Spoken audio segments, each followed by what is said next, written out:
The gratitude tithe was due. Commander Eva Rostova stood on the bridge of the star freighter Auditor, watching the orbital cradle of Kepler 186f burn. Below them, a world of red-leafed forests and fledgling cities choked under the calculated oppression of a gilded fleet. The Vex masters of indenture and the slow blade had arrived not with cannons, but with contracts. They offered salvation from a stellar flare, a shield of gold-hued energy, and in return, they demanded only gratitude, a tithe paid in resources, labor, and sovereignty. It was a debt designed never to be repaid, a legal fiction enforced by orbital dominance. Rostova's mission was not to break the Vex with force, but to shatter their predatory framework in the cold light of a public inquiry. The Auditor was not a warship. It was a vessel of the Terran Mandate's Interstellar Commerce Commission, a mobile court, and ledger armed with auditors, not Marines. Its primary weapon was Article 117 of the Galactic Compact, the right to compulsory mediation and a public accounting of asymmetrical agreements. The Vex considered it a joke. Rostova intended to make them listen. Her reflection stared back from the command viewport, a woman whose patience had been worn thin by cosmic loan sharks and corporate privateers. This time the bill would be paid in truth, and the cost would be mirrored back upon the collectors. The age of the collar was about to end. Fleet mind. Give me a real-time sentiment analysis of the colony's comms chatter. Rostova said, her voice a low hum that cut through the bridge's quiet efficiency. The AI's voice, a calm and sexless cascade of synthesized tones, filled the space. Sentiment is 94% despair, Commander. 3% residual hope tethered to our arrival. 3% anger directed inward. The Vex methodology is effective. They have convinced the colonists that their suffering is a moral failing, a deficit of thankfulness. The AI, who called itself Ledger, manifested as a simple, pulsating ring of light on the main holotable. It processed worlds of data with the dispassionate precision of an abacus. They would need more than numbers to win this. We need to give them a target for that anger, Rostova murmured. A proper one. A young colonist on the planet below a girl named Ilara watched from a makeshift shelter as a Vex tithe skiff descended. It landed in the central plaza, its golden hull gleaming under the dim red sun. Her father had helped build that plaza with materials he thought were for the community. Now ornate Vex archivists in flowing robes stepped out, their faces hidden behind polished obsidian masks. They carried ledgers bound in alien leather, ready to record the day's collection. The gratitude tax was never just raw materials. It was art history and the very seeds for next season's crop. It was the theft of a future line by itemized line. Rostova's first officer, Lieutenant Jian Li, approached the command chair. Commander, the Vex have hailed us. Lord Adjudicator Kalin extends his most sincere welcome and invites us to witness the joyful ceremony of reciprocity. His tone was laced with ice. He's broadcasting the invitation system-wide. It's a power play. Of course it is. Rostova replied, a faint smile touching her lips. They want us to watch them break these people to normalize the cruelty. They believe our own laws of non-interference will bind our hands. The Vex always hid their malice behind a veneer of benevolent tradition. They never fired the first shot. They simply made you starve until you gave them the gun. They had perfected the art of clean hands dominance. Ledger, accept the invitation, Rostova commanded. Inform the Lord Adjudicator that we are honored to observe the tenets of his ancient and noble tradition, and open a public channel. Let's give the system a front row seat. She knew the Vex thrived in the quiet dark of legal shadows. The first step was to drag them into the light. The entire sector would bear witness to their methods. This was not a negotiation. It was an audit, and the findings would be published for all to see. A civilian teacher on Kepler 186f gathered his students in a hidden cellar. He used a flickering datapad to show them images of old Earth, of green trees and blue oceans. He spoke of a time when humanity was not a client species, when their world was their own.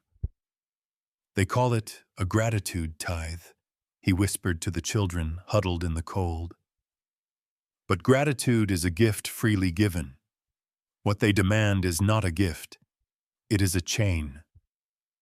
One of the students, a boy no older than 10, looked up, his eyes reflecting the pale light. Will the new ship help us break the chain? The teacher had no answer, only a prayer.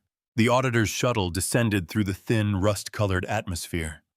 Rostova, flanked by Lieutenant Lee and 2 unarmed diplomatic attachés, watched the colony's central spire grow on the forward viewer. The spire, once a symbol of colonial achievement, was now draped in Vex banners of gold and black. Their sigil, a stylized scale perfectly balanced, was a mockery of the justice they claimed to uphold. The Vex believed in balance, but it was the balance of a predator and its prey locked in a fatal, unmoving equilibrium. Their system was designed to appear fair while grinding its victims to dust. Their legal framework is a masterpiece of psychological warfare, Lee commented, his hands clasped tightly behind his back. They've weaponized debt. How do you fight an enemy who insists they are your savior? You don't fight their narrative. Rostova answered, her gaze fixed on the approaching spire. You build a better one grounded in facts they cannot dispute. You show everyone the math. Her strategy rested on a simple, brutal premise that the Vex's salvation had cost the colony far more than the stellar flare ever would have. It was a cure that was infinitely worse than the disease. The first truth must be spoken aloud. The shuttle landed with a soft hiss. The air outside smelled of alien rain and metallic dust. Lord Adjudicator Kalin awaited them at the base of the spire. He was a tall, unnervingly graceful being, his movements fluid as poured mercury. He wore no mask, and his face was a canvas of serene, ancient arrogance. His eyes, the color of polished jade, held a faint, dismissive amusement. He saw them not as a threat, but as a minor bureaucratic inconvenience. This miscalculation would be his undoing. Commander Rostova! Kalin purred, his voice a resonant baritone that seemed to vibrate in the chest. An unexpected pleasure. I trust your journey was adequate. The word hung in the air, a subtle insult wrapped in politeness. Lord Adjudicator. Rostova replied, her tone level and cool. The journey was efficient. The purpose, however, is what matters. We are here to observe and record, as is our right under the compact. She did not extend a hand. She gave him nothing he could use to establish a social hierarchy. The law would be their only common ground. Kalin's smile widened, a slow, predatory stretching of his thin lips. Of course. The compact. A quaint document. We of the Gilded Fleet have always admired humanity's dedication to paperwork. He gestured grandly toward the plaza where colonists were being herded into lines by silent, obsidian-armored Vex enforcers. Come, witness the beauty of our covenant. See how a grateful people honors its benefactors. He was not just confident. He was performing. His audience was the system, the sector, and any other species watching. He was about to teach a master class in benevolent extortion. An old woman in the colonists' line clutched a small, hand-carved wooden bird. It was the last thing her husband had made before he was taken for the labor tithe. When a Vex archivist reached for it, she pulled it back, her knuckles white. The archivist paused, its obsidian mask, reflecting her terrified face. Then, with a flick of its wrist, it plucked the bird from her grasp and dropped it into a collection bin. No words were exchanged. The transaction was silent, absolute, and utterly soul-crushing. Her small act of defiance was erased without a sound. Rostova watched the scene unfold, her jaw tightening almost imperceptibly. Every instinct screamed at her to intervene to stop the casual cruelty. But she held her ground, her face a mask of professional detachment. A public outburst would be a victory for Kaelin, painting her as an emotional, irrational human. The law was her shield and her sword. She would not let him provoke her into abandoning it. The time for anger would come later. First came the accounting. "Ledger, are you recording all of this?" She subvocalized into her comm implant. Every transaction, every biometric flicker of distress, every cubic meter of resources collected. The AI's voice confirmed in her ear. The Vex are meticulous record keepers. I am mirroring their ledgers in real time. Their precision will be their own trap. The Vex documented every stolen loaf of bread, every conscripted hour of labor. They called it transparency. Rostova would call it evidence. Kaelin led them to a raised dais overlooking the plaza. From this vantage point, they could see the full scale of the operation. Dozens of tithe skiffs were now landing their crews, fanning out across the city. The colonists moved with a defeated slowness, their shoulders slumped, their faces etched with a profound weariness. There was no joy here, no gratitude. There was only the quiet, grinding machinery of compliance. The ceremony was a lie, and Kaelin was its high priest. His entire civilization was built upon this single, elegant deception. "Impressive, is it not?" Kaelin said, spreading his arms wide. "A perfect symbiosis. We provide protection and stability. They provide appreciation. It is a model of galactic harmony." He spoke as if he genuinely believed his own propaganda. Perhaps he did. The most effective tyrants always do. They saw their chains as gifts. "Harmony implies consent, Lord Adjudicator," Rostova stated calmly. "The compact requires that all such agreements be subject to periodic review to ensure continued consent. That is why we are here, for the review." She had just laid the first brick of her legal foundation. The word review was a trigger, a formal declaration of intent under interstellar law. It shifted the dynamic from a polite visit to an official inquiry. Kaelin's jade eyes narrowed for a fraction of a second, the only sign that her words had registered. The amusement in his gaze was replaced by a flicker of something colder, something sharper.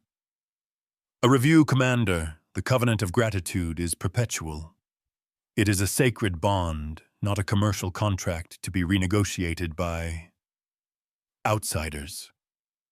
He spat the last word with controlled venom.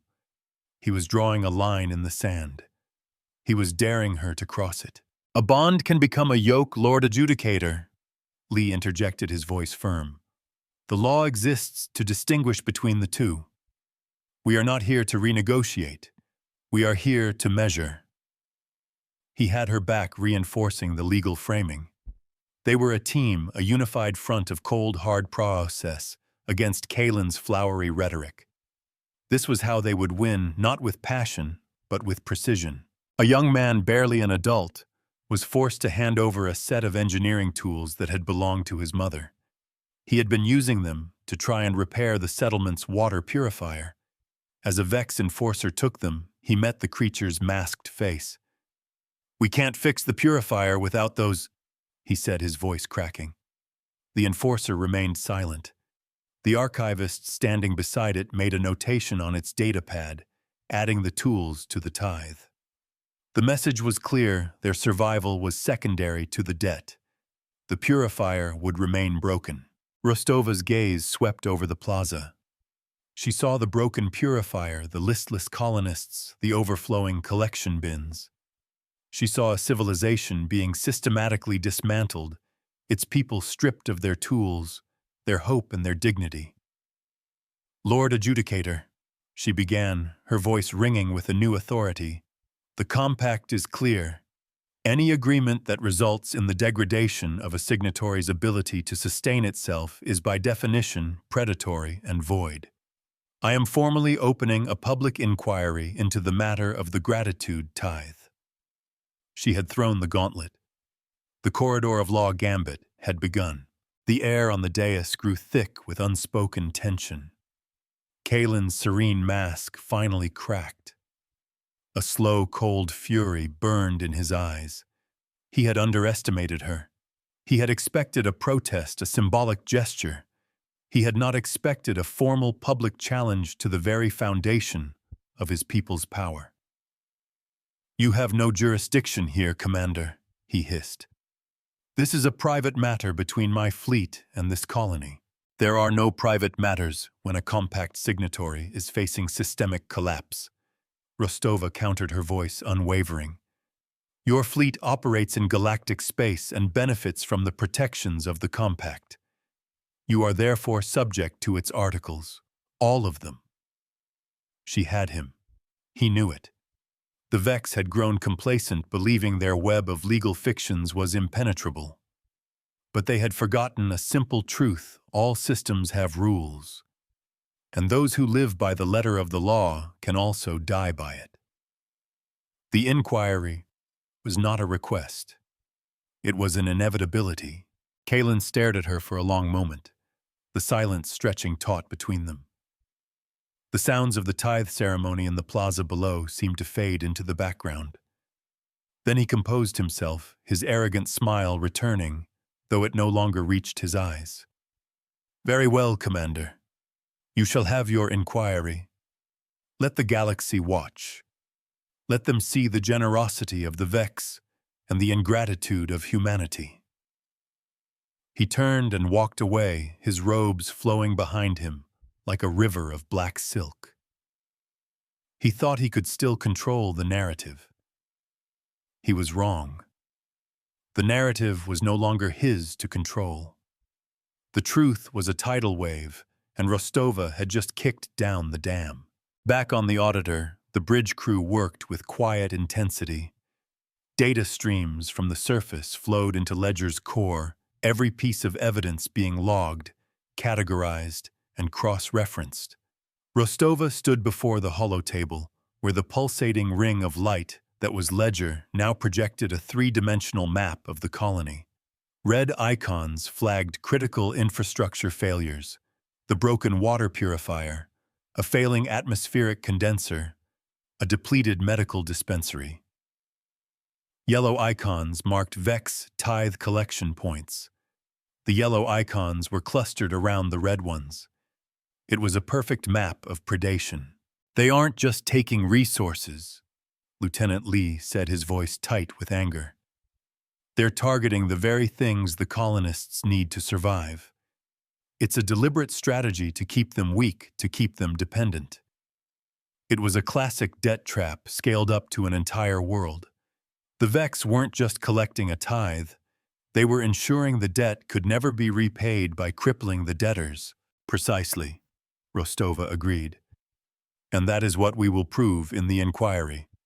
Ledger, I want you to calculate the total value of resources extracted from this colony since the tithe began. Then calculate the projected cost of the stellar flare they were saved from, including potential infrastructure damage and loss of life." "The calculation is already complete, Commander," Ledger replied instantly.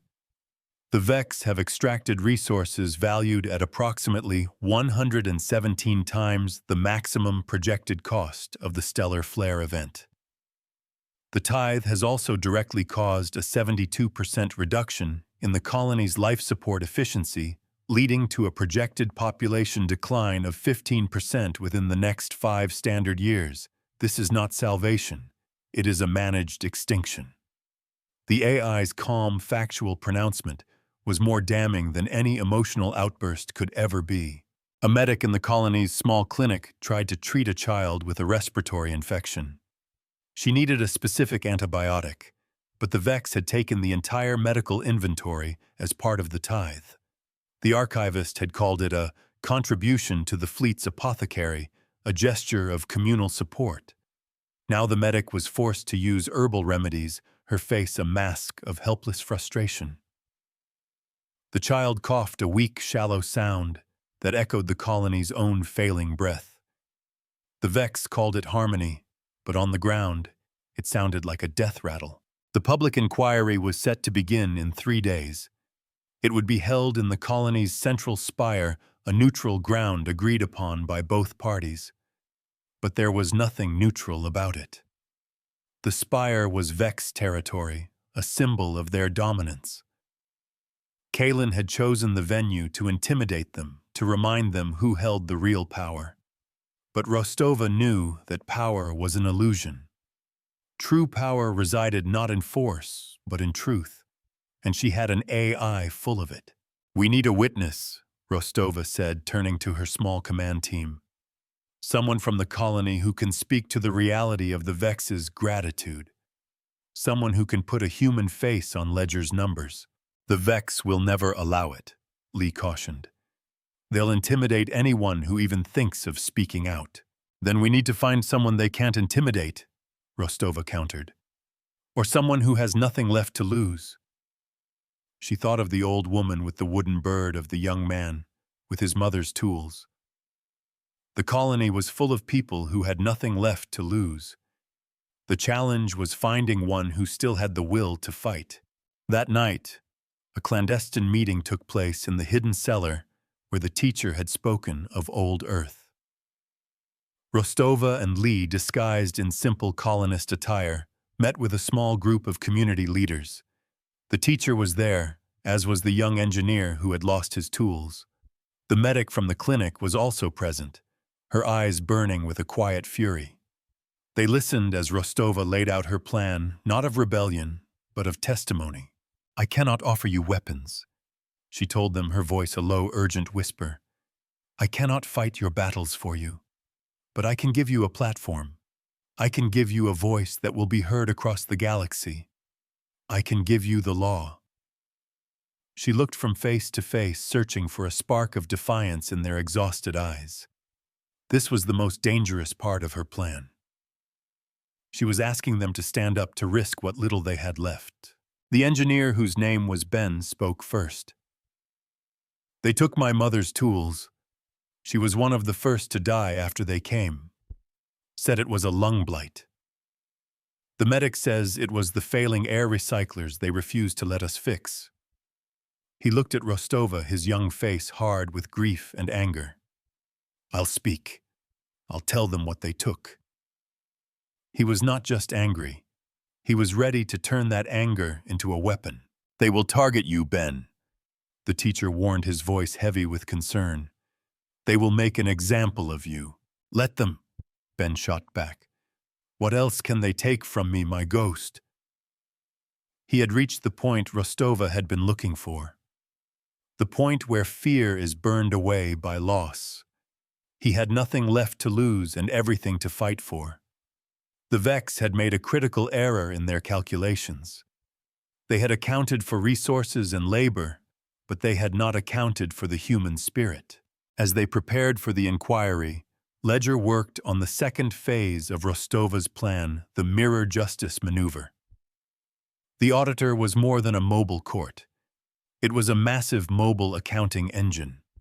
Its systems were designed to integrate with the Galactic commerce network, to track transactions, and to enforce judgments. But it had another, more esoteric function. It could, with enough energy and data, create what was known as a reversal ledger. It could take a debt and mirror it back onto the creditor. It was a feature that had never been used, a theoretical power held in reserve for the most egregious cases of economic predation. This was that case. "Ledger, run the simulations again." Rostova ordered, her eyes on the swirling energy matrix on the holotable. "I want to be certain. If we trigger the reversal, what are the consequences?" "The consequences for the Vex will be catastrophic, Commander," the AI replied. "Their entire economic model is based on a one-way flow of resources. They have no concept of a debit column in their own grand ledger. A reversal would not just erase the colony's debt. It would transfer the total cost of their salvation, including all extracted resources, projected damages, and punitive interest, back onto the Gilded Fleet. They would owe this colony a debt they could not possibly repay in 1,000 years. It was the ultimate expression of mirror justice. The chain they had forged for others would become their own. But there was a cost. There was always a cost. The energy required to enact the reversal on this scale is significant. Ledger continued, the light on the holotable flickering slightly. It would drain the auditor's core to near zero. We would be defenseless adrift until we could slowly recharge. If the Vex decide to respond with force, we would be unable to flee or fight. It was an all-or-nothing gambit. They would win by the law, but if the Vex chose to abandon the law and resort to brute force, Rostova and her crew would pay the ultimate price. That was the choice she was forcing Kalen to make. He could accept the judgment of the court he had so arrogantly agreed to, or he could reveal his true nature to the galaxy. He could be a lord of law or a simple pirate. She was betting her life and the lives of her crew that he was too proud to be seen as the latter. The day of the inquiry arrived. The main hall of the spire had been converted into a makeshift courtroom. Vex enforcers stood like obsidian statues along the walls. Lord Adjudicator Kalen sat on a throne-like chair on one side of the hall, the picture of serene confidence. He was surrounded by his masked archivists, their data ledgers at the ready. On the other side sat Rostova Lee and their small team. In the center of the room was a single empty chair for the witness. The proceedings were being broadcast live, picked up by every relay in the sector. The audience was vast and silent. A Vex dignitary acting as the arbiter began the proceedings. His voice was like stones grinding together. This inquiry is convened to assess the validity of the covenant of gratitude between the Gilded Fleet and the colony of Kepler 186F. Commander Rostova of the Terran Mandate, you have brought the challenge. You may begin. Rostova rose, her movements calm and deliberate. She did not look at Kalen. She addressed the silent observers, the unseen audience across the stars. We are not here to challenge the concept of gratitude. She began, her voice clear and steady. We are here to challenge the perversion of that concept into a tool of systemic exploitation. We are here to present evidence that the agreement before you is not a covenant, but a collar. The word hung in the air, a direct and potent accusation. She was framing the debate from the very first sentence. Our evidence is twofold, she continued. First, we will present the numbers, a full accounting of the tithe logged and verified by the Vex's own meticulous records. Second, we will present a witness, a resident of this colony, who will provide the context for those numbers. She gestured to the empty chair. We call our first and only witness Ben Carter. A murmur went through the assembled Vex. Kalen's serene expression tightened. He had not expected this. He had assumed they would argue legal theory abstract principles. He was not prepared for a human face, a personal story. It was a type of evidence his rigid logical system was not designed to process. Ben Carter walked into the hall. He was just a boy, really dressed in the simple gray tunic of a colonist. But he walked with a straight back and a steady gaze. He did not look at the Vex enforcers. He did not look at Kalen. He walked to the witness chair and sat down. His eyes finding Rostova's across the room. She gave him a small, almost imperceptible nod. He was not alone. Mr. Carter, Rostova said, her voice softening slightly, please tell the inquiry about your mother. Ben took a breath. My mother was an engineer. He began, his voice shaking only for a moment before it firmed. She helped design the life support systems for this colony. She always said that a well-maintained machine was a thing of beauty. He paused, swallowing hard. When the Vex came, they told us we owed them a debt for saving us. We were grateful, at first. What changed? Rostova prompted gently. The tithe, Ben said, a bitter edge to his voice. They started taking things, not just food or ore. They took the parts we needed for repairs. They took my mother's tools. She begged them not to. She told them the air recyclers were failing, that people would get sick. He looked directly at Kaelin, his eyes blazing with a righteous fire. The Lord Adjudicator's archivist told her that her gratitude was insufficient. They said the fleet's needs came first. Kaelin shifted in his throne. This was not going as planned. The boy's testimony was simple, direct, and devastatingly effective. It was cutting through his carefully constructed narrative of benevolent saviors and joyful reciprocity. It was painting a picture of callous, calculated neglect. This was the cost of their system spoken in a clear human voice. My mother died 3 weeks later. Ben continued, his voice thick with unshed tears. The medic called it a lung blight. But we all knew it was the air. The dirty air they wouldn't let us clean. He looked down at his hands. They took her tools and then they took her. That is the price of their gratitude. He fell silent. He had said all he needed to say. The entire hall was silent, the weight of his testimony pressing down on them. Rostova let the silence hang for a moment, letting the emotional impact settle. Then she turned to face the arbiter. We have presented the human cost. Now we will present the mathematical cost. She nodded to Lee, who activated a holographic display above the witness chair. Columns of data filled the air, numbers and figures scrolling in stark, undeniable clarity. It was Ledger's analysis, a brutal, dispassionate accounting of the Vex's predation. The display showed the value of the stellar flare damage, a small, finite number. Beside it, a second column began to grow, a spiraling tower of figures representing the value of the resources taken by the Vex. It climbed higher and higher, dwarfing the first column until it was a skyscraper next to a pebble. The Vex's own records show they have extracted resources valued at 117 times the cost of the event they claim to have saved this colony from. Rostova announced, her voice like a hammer striking an anvil. They did not save this world. They purchased it for a fraction of its worth and have been stripping it for profit ever since. This is not a covenant. It is a hostile acquisition. The foundation of the Vex's claim was not just cracked, it was pulverized. Kaelin rose from his throne, his face a mask of cold fury. This is a gross misinterpretation of the data, he snarled. The value of salvation cannot be measured in credits and ore. It is a spiritual and cultural debt. Your human mathematics are insufficient to grasp the profundity of the gift we bestowed. He was falling back on his rhetorical tricks, trying to shift the ground from the factual to the philosophical. There is no philosophy in a broken water purifier. Rostova shot back, her voice ringing with cold contempt. There is no profundity in a child dying for want of medicine you took to decorate your ships. You speak of gratitude, but you have created a world of despair. You have not uplifted these people. You have ground them into the red dust of their own planet.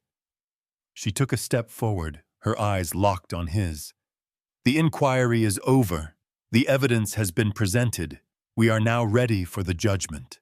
The arbiter, a being of pure protocol, seemed taken aback by her sudden declaration. Commander, the Lord Adjudicator has the right to a rebuttal. He has offered his rebuttal, Rostova said, gesturing to Kaelin. He claims the numbers are irrelevant. He claims our understanding is insufficient. That is not a legal argument. It is the excuse of a predator who has been caught in the act. She had him cornered. Any further argument from him would only dig his hole deeper.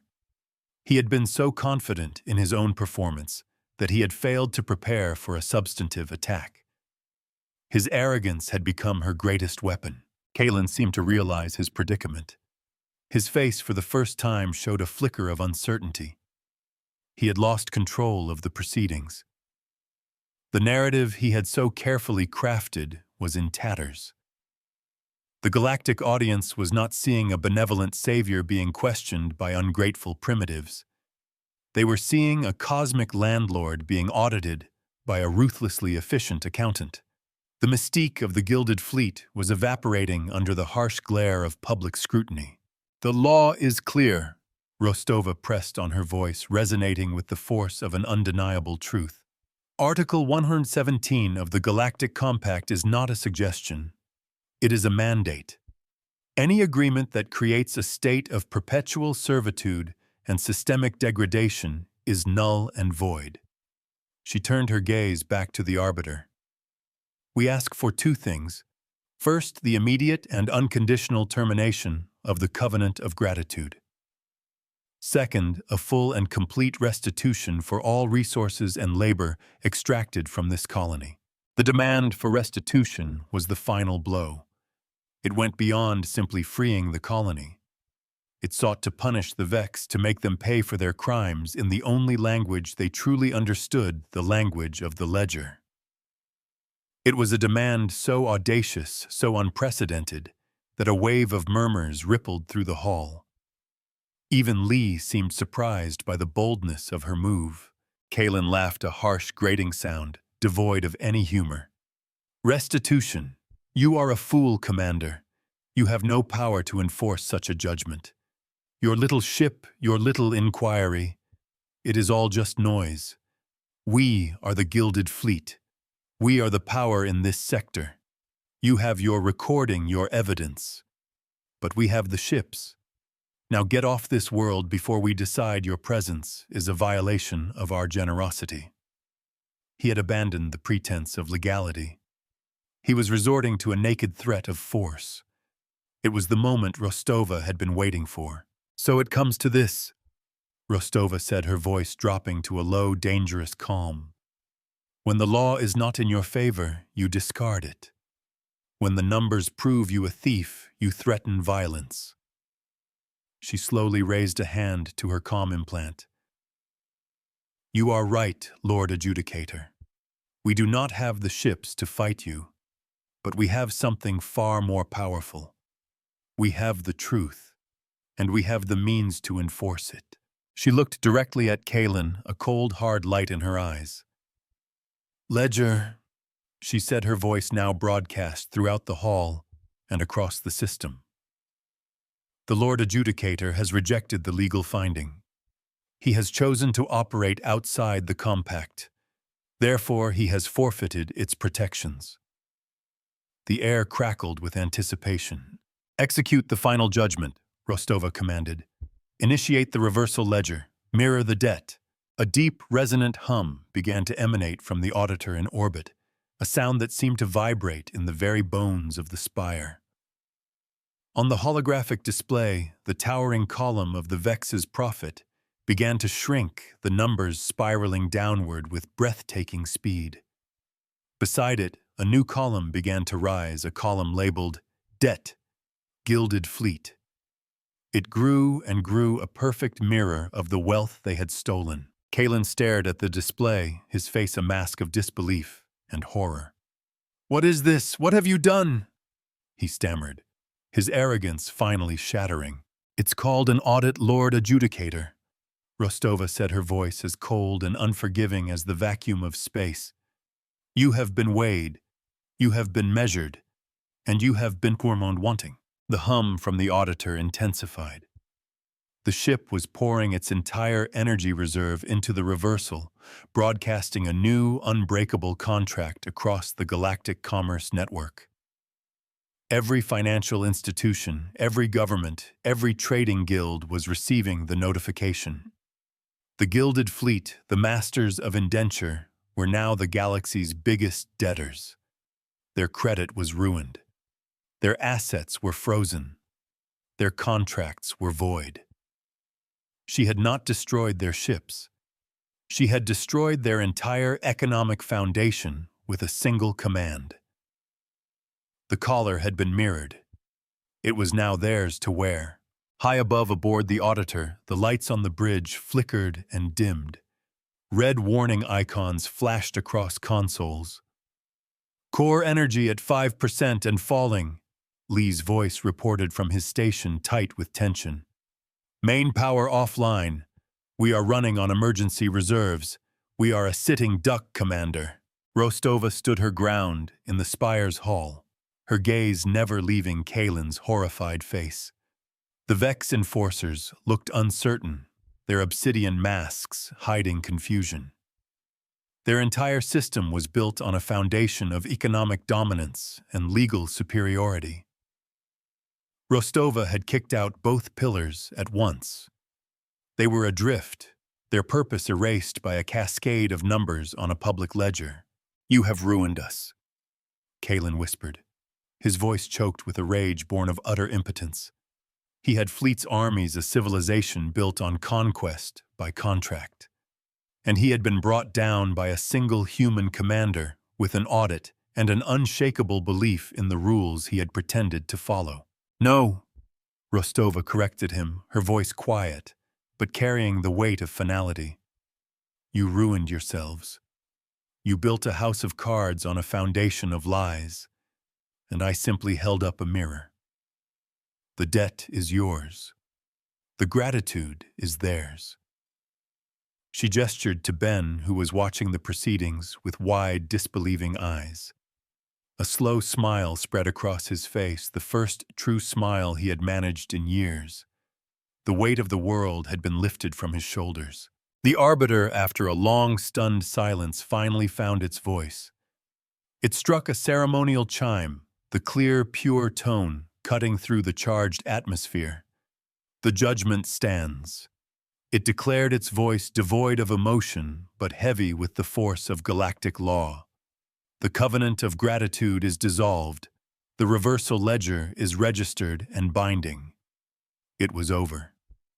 She had won, but the cost was yet to be paid. On the bridge of the auditor, alarms began to blare. "Commander!" Lee's voice came through her comm, urgent and strained. "Vex capital ships are powering weapons. They're not going to honor the judgment. They're going to destroy us." Kalen, his face a contorted mask of fury, had given the order. If he couldn't win in the court of law, he would win with fire and steel. The pirate had finally shown his true colors. The gambit had reached its final, most dangerous phase. Rostova had bet her life that Kalen's pride would keep him chained to the law. She had bet wrong. Rostova's heart hammered against her ribs, a frantic counterbeat to the rising wail of the auditor's proximity alarms. She held Kalen's gaze, her own face a pale, determined mask. In his jade eyes, she saw the death of his pride and the birth of a murderous rage. He believed he had lost, but for a creature like him, losing a legal argument was simply a cue to change the rules of engagement. The court was dismissed. The execution was about to begin. She had forced the predator to show its teeth, but she had also trapped herself in the cage with it. "Your threats are on the public record, Lord Adjudicator," she said, her voice betraying none of the cold dread coiling in her stomach. "Every ship in this system, every comms relay in this sector is recording this. They will see you for what you are." She was no longer trying to convince him. She was speaking to the silent witnesses aboard his own ships. She was planting the seeds of doubt in the minds of those whose fingers were now hovering over firing studs. The law had failed to bind him. Now she would see if shame could. A new voice, sharp and disciplined, cut through the comms channel. It was Vex, but it was not Kalen. "Lord Adjudicator, I require confirmation of the termination order. Firing on a registered diplomatic vessel post-judgment is a Class 1 violation of fleet protocol." The voice belonged to the commander of the Vex flagship, the Golden Mean. A fissure of dissent had appeared in the monolith of Vex authority. It was a hairline crack, but it was enough. Kalen's order was so blatant, so dishonorable, that his own subordinate was demanding he repeat it. Kalen's face contorted, his serene mask fully gone, replaced by raw, twitching fury. "Commander Vorlog, you will execute my command without question, or you will be stripped of your rank and your lineage name will be struck from the Grand Ledger," he roared into his own comm. The threat was the ultimate sanction in Vex society, a sentence of social and economic death. On the bridge of the Golden Mean, Commander Vorlog stood rigid before his command throne. The reversal ledger's data was scrolling across his main view screen. He saw the wealth his clan had accumulated over centuries of benevolent work evaporate. He saw a new crushing debt assigned to his name, a debt his children's children would be unable to pay. And now Kalen, the architect of this catastrophe, was ordering him to commit a war crime that would make the Gilded Fleet pariahs. It would make recovery impossible. Pride was a luxury he could no longer afford. Survival was the only calculus that remained. "The law has been our greatest weapon," Lee's voice whispered in Rostova's ear, a phantom presence from the dying ship above. "He's trying to turn it into a suicide pact. We need to offer them a different path." Rostova understood. She had to pivot from prosecuting the Vex to saving them from their own leader. "Commander Vorlog," she broadcast, her voice cutting cleanly into the Vex command channel. "Lord Adjudicator Kalen is compromised. His order is not a strategic command. It is an attempt to destroy the evidence of his failure with your ship and your honor as the collateral." She was reframing the situation, turning a moment of insubordination into a legitimate question of command integrity. She was giving the Vex commander a legal pretext to disobey. A balance sheet can be a battlefield, and she had just handed Vorlog a new map. "The reversal ledger is a judgment against the Gilded Fleet, a debt you all now share." Rostova continued, pressing her advantage. "But the compact allows for mitigation. It allows for negotiation. Destroying us ends that possibility. Obeying a compromised leader makes you all criminals, but upholding the law." She let the word hang. "Upholding the law preserves your standing. It allows you to rebuild. The choice is yours. Will you follow one man into oblivion, or will you save the institution he has so clearly failed?" In the spire, Kalen realized what she was doing. He saw his control over his own fleet slipping away undone by a human's understanding of his own culture's rigid protocols. "Silence her!" he screamed, gesturing at his personal guard of enforcers. "Seize the humans! The inquiry is over!" The obsidian-armored guards took a step forward, their heavy boots thudding on the stone floor. They were his personal retinue, loyal to him above all others. The abstract battle in orbit was about to become a very real, very physical confrontation in the hall. But then something unexpected happened. Ben Carter, the young engineer, who had been a silent witness, stood up from his chair. He walked not with fear, but with a quiet, burning resolve, and stood directly between Rostova and the advancing enforcers. "No," he said, his voice clear and strong. "You will not touch her. You have taken enough from us." His defiance was a spark in a tinderbox. The medic from the clinic stood up. The old teacher rose to his feet. One by one, the handful of colonists in the hall for the inquiry moved to stand with Ben, forming a fragile, unarmed human wall in front of Rostova and her team. They had no weapons, no armor. They had only their bodies and the unyielding conviction of a people who had been pushed too far. They were no longer afraid. They were simply done. A colonist farmer, whose land had been fallow for 2 seasons after the Vex tithed his seed grain, looked at one of the towering enforcers. "My son starved last winter," the man said, his voice thick with a grief that had hardened into steel. "You took the food from his mouth and called it a blessing. What more can you do to me?" The enforcer hesitated, its masked face unreadable but its posture rigid with uncertainty. It was programmed for compliance and control, not for a confrontation with the moral weight of its own actions. Kalen's face was a terrible sight, his features twisted by a rage that had consumed his reason. "Fire!" he shrieked at Commander Vorlog over the comm. Fire now, or I will see you all burn. In orbit, Vorlog made his decision. The order was insane. The human commander had offered him a way out, a path that preserved the Gilded Fleet, even if it meant sacrificing its leader. Kalen had become a liability. The calculus was simple. He turned to his weapons officer. "Target the Lord Adjudicator's command ship," he said, his voice cold and precise. "Lock primary weapons. Do not fire. Signal our intention fleet-wide." The mirror did not care about one man's rage.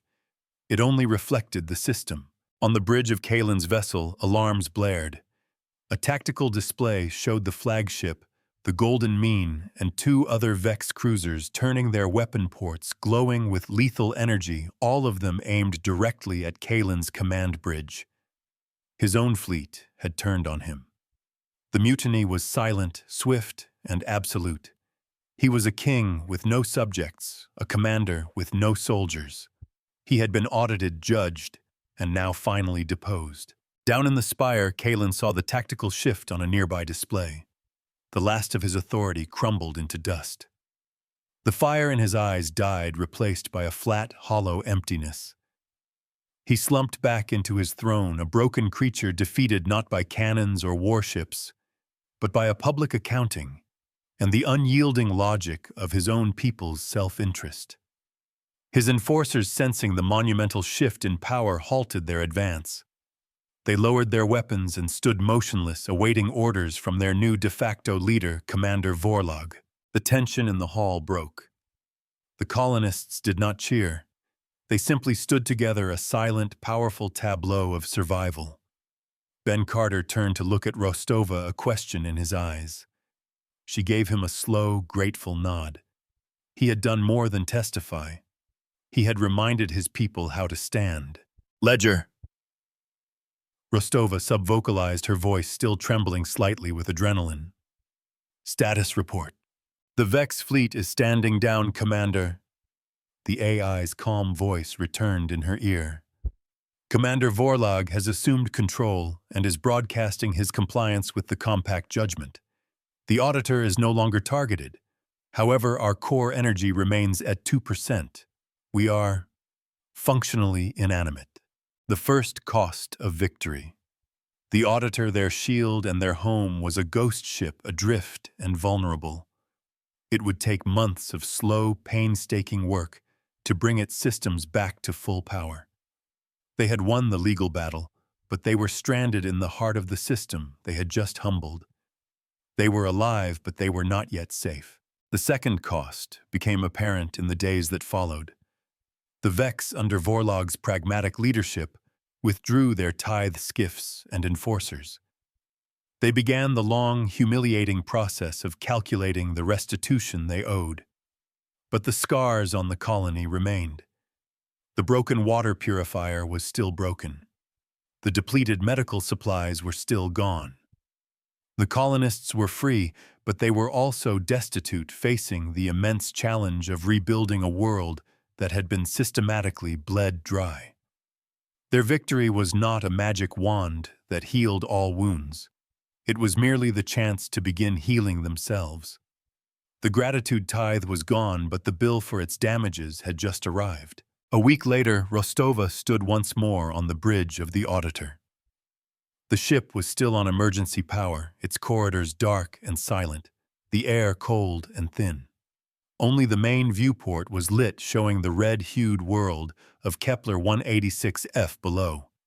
They were running a trickle charge from the colony's own power grid, a slow and arduous process. Lieutenant Lee stood beside her, his face etched with fatigue. "Vorlog has made the first restitution payment," Lee reported, holding a data pad. "It's not much, raw materials mostly, but it's a start. He's also provided the schematics for their shield technology, a gesture of goodwill, he calls it. He's trying to rebuild the Vex's reputation," Rostova surmised. "He knows the galaxy is watching. The Gilded Fleet is no longer gilded. They're just another debtor trying to stay solvent." The great power of the sector had been reduced to making installment payments. She had not taught them fear, she had taught them math. This fleet, this saint ship auditor teaches by numbers and remembers by ledgers, never by collars. Ben Carter's face appeared on the main screen. He was smiling a genuine, unburdened smile. Behind him, the sounds of machinery could be heard. "Commander," he said, his voice filled with a new energy. "We got the water purifier working. Used some of the alloys the Vex donated."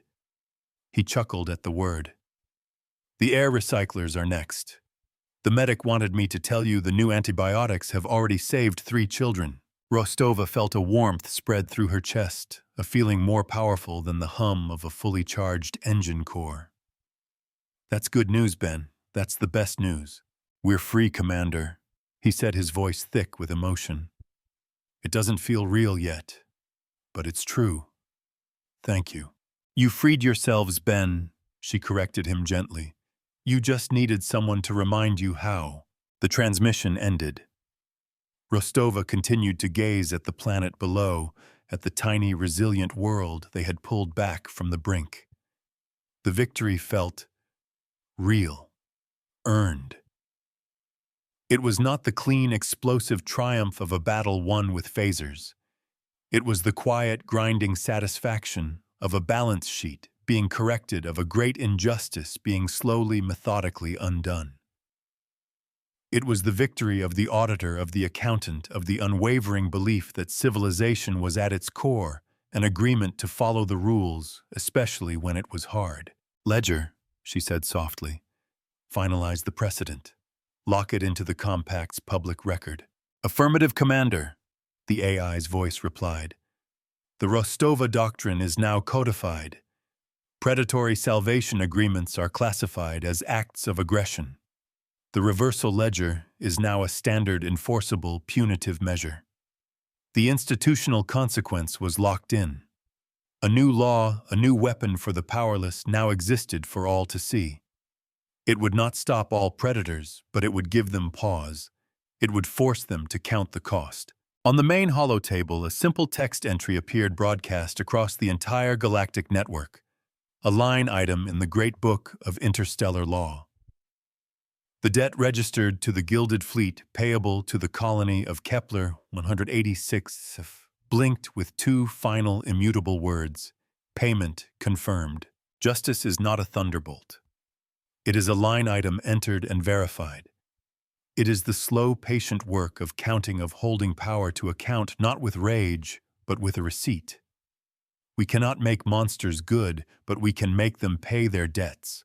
We hold up a mirror not to show them their sins, but to show them the bill, and we wait for them sound to see their own reflection in the unforgiving glass.